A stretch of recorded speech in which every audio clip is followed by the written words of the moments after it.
On behalf of our family, Tully's mother Luann, his brother Carl, his sister Taylor, and me, his father Kim, we thank you so much for coming today on the hardest day of our lives, during the hardest time of our lives. But we choose to celebrate Tully. And yes, we mourn him, and we always will. But Tully was a sweet, sensitive, tender, big-hearted boy who touched every one of us. I was not only proud to be his father, I was proud to be his friend and learn lessons of kindness for him. In the final analysis, the world was too harsh for Tully. It was just too hard for him. He was too tender. He not only loved people, he loved animals, and he couldn't understand people's cruelty to each other. He just couldn't. He didn't understand why people didn't love each other more, why they didn't hold each other tighter, why they didn't hold each other longer, why they didn't hold each other closer. I loved Tully from before he was born. His mother and I went to the obstetrician one time, and they do something called an ultrasound. For those of you that don't know, they put goop on you, which, by the way, you can't get off. It's like, I don't know what it's made out of, napalm or something, but you can't get it off of you. And they put a wand on you, and you can see the baby. So the doctor says, you know, I never tell couples what the sex is, because I want to be 99% sure. You see this? And he pointed to a fairly large obtrusion. He said, I think it's the foot. I said, you don't know the Friedman men. That is not the foot. And we knew we were having a boy, and we were so happy. And we named him Tully, and I don't know if Tully ever told you what his name meant. In Irish Gaelic, it means of the morning dew, and he was. And in Hebrew, it comes from Naphtali, which means peaceful, quiet one. And he was. So he was very aptly named. And I remember being at his birth. Quite frankly, it was no big deal to me. I didn't feel a thing. But when he was delivered, they laid him on Luann's stomach. And she said, look at his hands. He's got my dad's hands. And then it was time to cut the umbilical cord. And the doctor clamped it off. He handed me surgical scissors and he said, don't cut me and don't cut the baby. With an unsteady hand, I cut Tully's cord. He was in the world. I took him for a bath. A short time later, it was time for the circumcision. I said to the doctor, don't cut me and don't cut the baby. If there's a legacy that Tully left us at all, it was peace. It was quiet. It was just to be kinder to each other, to be more compassionate with each other, to be more forgiving, because that's what he was about. I would tell him that life wasn't about how you get knocked down, it was about how you get back up. Tully couldn't get back up. Even with my help, he just couldn't. He just wasn't strong enough, and he didn't get it. And he's with us now, and he would be overwhelmed at this outpouring of love and support for him. If I could, just for a moment, I want to talk to the young people here. I want to talk to Tully, Colin, and Taylor's friends, because, you know, I've got the greatest kids in the world. People would say to me, how do you get kids like that? I'd say, well, my kids came with the Wally. You know, they came with the picture frame. Because a child comes through you, not necessarily to you. It's like making a cake. Maybe you're like your brother or sister, maybe you're not. It's a cake. And whatever ingredients go in, and boy, did we win with these kids and with their friends. And I hope all of you young kids, I want to tell you something. We were your age once too. As hard as that is to believe. And let me put it in terms you can really understand. We did some crazy shit. Love that. And we survived. And we came through it. And we still laugh about it. Those of us that still know each other, we're still laughing about it. Reminiscing on those wonderful memories. But we survived and we grew up a little bit and started our careers and met someone we fell in love with and started families. Our job is to protect you. As your parents, we're not perfect. In fact, we're perfectly imperfect. Do not wait for us to mend fences with you. I want you to go home tonight or the next time you see your parents, and I want you to hug them. I want you to love them. I want you to kiss them. And I want you to tell them you love them. And if you have a problem with them, then it's you take the ball. You forgive them. You find it inside yourself to accept. They're doing the best they can. We're all doing the best we can. We're not here to fail you. We don't mean to fail you. But if we do, forgive us. We need your compassion. We need your kindness. I ask a couple things of you. One is that you carry Tully in your heart and you remember his kindness and how forgiving he was, and find a little bit inside you of that.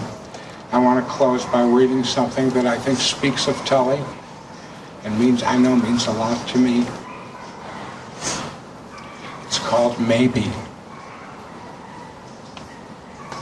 Maybe God wanted us to meet the wrong people before meeting the right one, so that when we finally meet the right person, we'll know how to be grateful for that gift. Maybe when the door of happiness closes, another opens. But oftentimes, we look so long at the closed door that we don't even see the new one that's been opened for us. Maybe it's true that we don't know what we have until we lose it.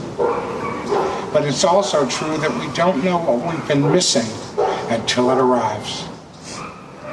Maybe the happiest people don't have the best of everything. Maybe they just make the most of everything that comes their way. Maybe the brightest future will be based on a forgotten past. After all, you can't go on successfully in life until you let go of your past mistakes, your failures, your heartaches. Maybe you should dream what you want to dream. Go where you want to go. Be what you want to be. Because you have only one life and one chance to do all the things you dream of and want to do. Maybe there are moments in life when you miss someone so much, a parent, a spouse, a child. You want to pick them up from your dreams and hug them. Maybe the best kind of friend is the kind you can sit on a porch and swing with, never saying a word, and then walk away and realize it's the best conversation you ever had.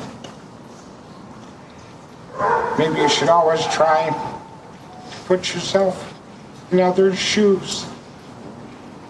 If you feel that something could hurt you, it'll probably hurt the other person too.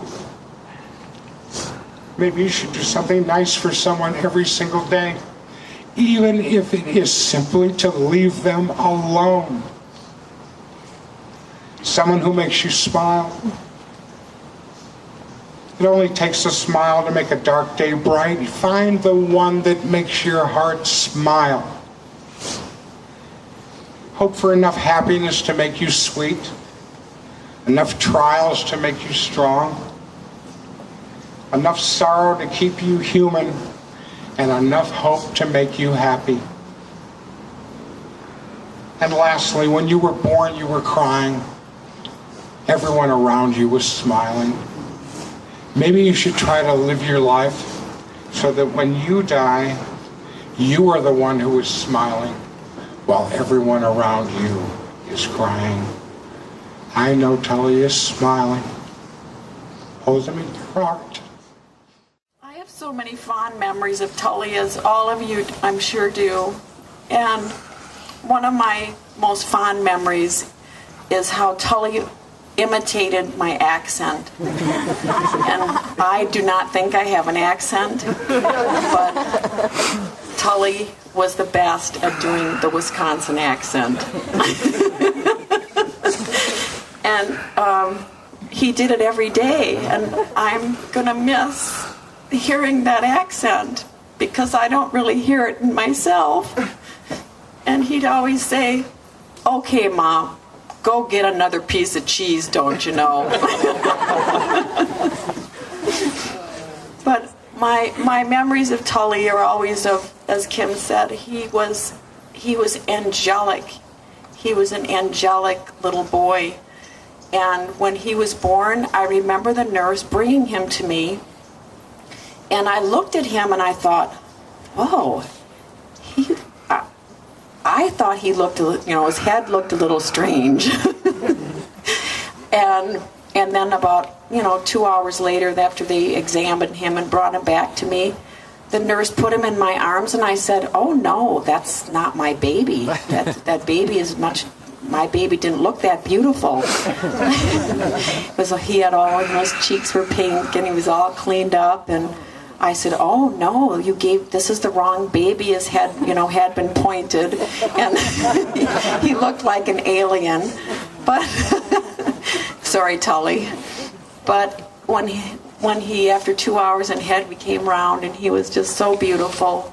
He was the most beautiful thing I've ever seen until I had Colin, and then I had Taylor, and they looked very similar. But Tully loved nature. He loved just simple things. He loved to go back to the farm and run with his cousins and get lost and pick wildflowers and just do the simplest things. Go fishing, go boating, spear a fish. I'll never forget going to Irvine Cove with all of us in the afternoon, and he has this big spear in his hand, and I'm like, what the heck is he going to do with this?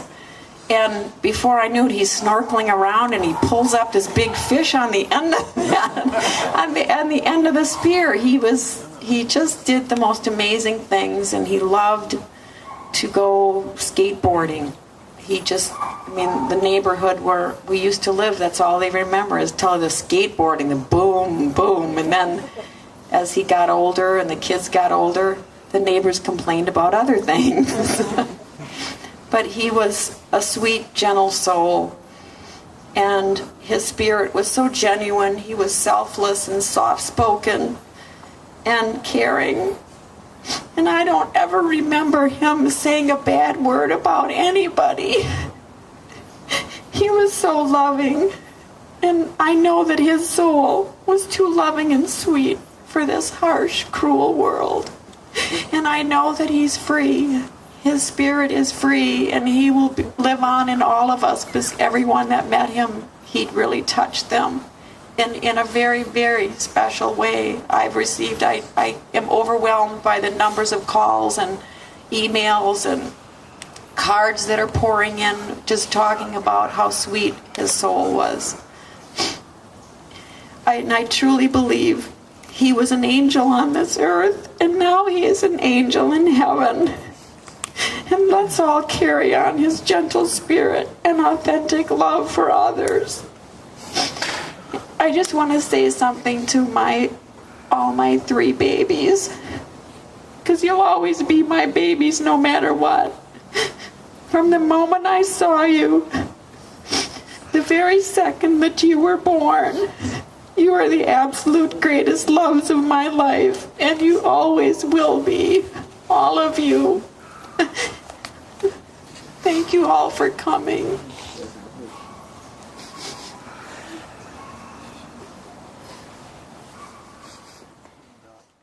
Hi, everybody. I've told a lot of people this story because I am truly blessed. And so I'm going to share it with whoever hasn't heard it. The last 2 weeks of Tully's life, first, before that, Tully and I never have really been very close with words. But I feel like we have this telepathic connection that I still feel to this day. So I know it's real, and just looking into his eyes, we talked. So there wasn't any need for words. And the last 2 weeks, I, for some reason, couldn't tell you why, took a personal leave of absence from work and spent every single day with Tully. Because recently my dad has moved from LA to Dana Point. And so Tully was right down the street, and every day I said, "Hey, what are you doing? Let's hang out." And he'd come over, and we'd do nothing. But it was something. And it meant the world to me. And, my friends would call me, "What are you doing? Do you want to hang out?" "No, I'm going to hang out with my brother."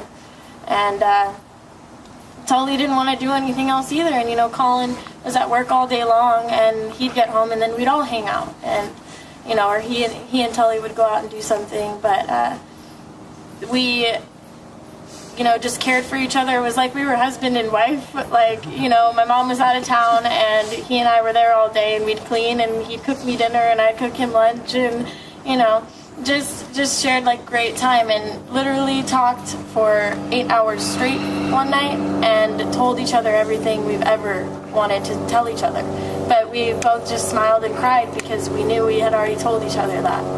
So I'm just truly blessed, and I'm just so happy that he doesn't have to be in pain anymore, and that he's free, and that's all I could have ever asked for. And Tully has always been an angel walking among us, and now he's set free and still among us. And Tully is he's here, he's always going to be here, and he will never die if you don't let him. So carry him in your heart always. And thank you.